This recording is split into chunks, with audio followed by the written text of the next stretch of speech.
Chapter 18. Truths and Untruths. Keisha drops into her seat, annoyed that Mr. Daniels had asked her to do a paper over because he knows she can do better. I've always hated hearing that from teachers, and then I realize I've never heard it from Mr. Daniels, and all of a sudden, that bugs me. Since the day of the mystery boxes, I keep thinking about how good it felt to do something right, to fit in. That's what I want, to feel like everyone else, to be told that the work I know is terrible isn't good enough.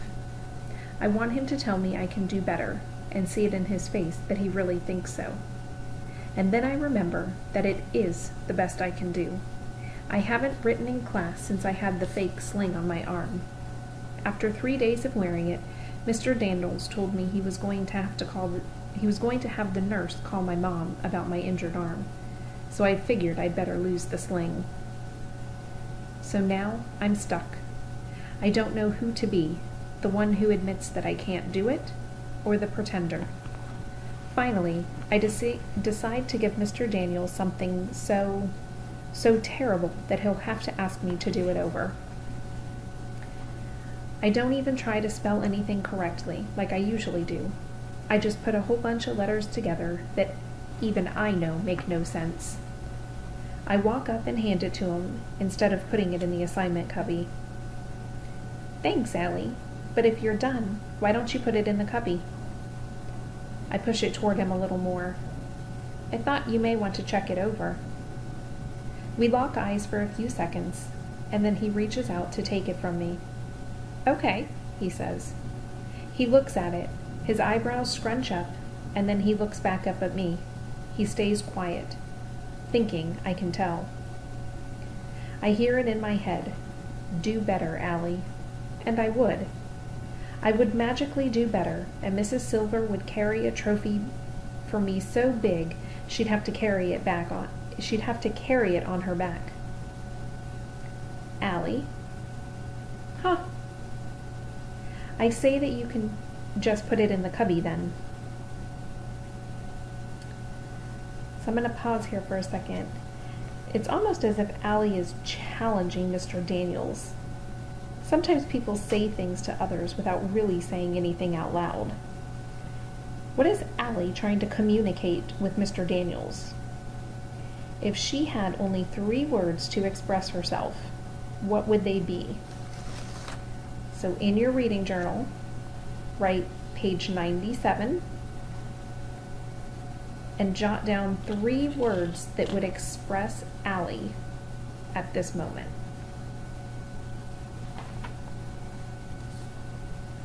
And the pictures in my head pop like bubbles. I walk away without taking it back.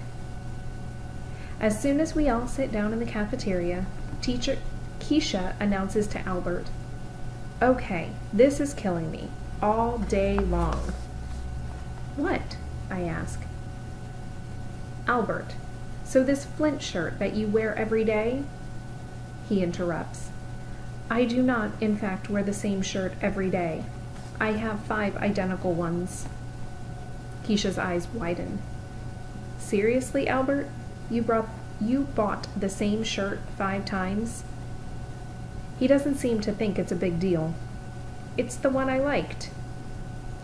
"Well, anyway, Albert," Keisha says, "I finally found out what the heck your shirt means. I Googled Flint, and you know what I found?" His eyes widened. "It's a place in Michigan, a kind of rock, something people use to light campfires, what arrowheads are made of, and a kind of sneaker." Albert doesn't say anything. "Albert, did you hear me? What is with the Flint shirt? That just makes no sense. No sense whatsoever." Albert fidgets. "Hey, Albert," I say. "You okay? You know Keisha didn't mean any harm. She just... I am quite aware of her intentions." I worry. "What are those?" "To find out why I wear this shirt." Funny how my brain wants to make things complicated, and he just cuts to the simplest thing. Well, the simplest thing with a bunch of fancy words and mile-long sentences. The meaning of my shirt is not any of those things. He closes his eyes before he takes a deep breath. Flint is an immortal genius from Star Trek, Season 3, Episode 19. Keisha laughs, interrupting him. Albert, are you kidding me? Albert clears his throat and glances at the clock. Albert, I say, poking the side of Keisha's leg, and she, by some miracle, stops laughing. Go ahead, I want to know. After the day of being mean, I want to be extra nice. So, Flint is a smart guy? I ask. Albert readjusts himself in his seat. Flint goes away to his own planet. He puts on invisible barriers so that others won't sense life form there. He creates robots to protect himself and keep him company. They are predictable. Sounds super weird if you ask me, Keisha asks. Why wouldn't he live on Earth with people? He had once lived on Earth. He left to be alone. He wanted to be alone. Keisha falls forward, dropping her arms on the table.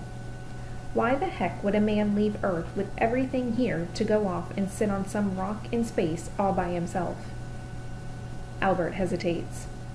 Well, he says it's to retreat from unpleasantness on Earth and the company of people. Then he looks right into my eyes. I can see that. I can see why someone would want to avoid being with other people. A great number of them are not very nice to me. And, well... Listen, Albert. Keisha's voice has softened. I didn't mean... And Albert interrupts. I was not implying it was you who was not kind to me. I'm relieved. But there are others who are not kind, he says. And that is the end of chapter 18. And I'm wondering if how Albert is talking at the end, if this is leading us into knowing a little bit more about him. Remember when we came up with a theory about Albert and whether or not things really bothered him? It looks like people do get to him. He just doesn't want them to know that they tend to bother him or that they're mean to him.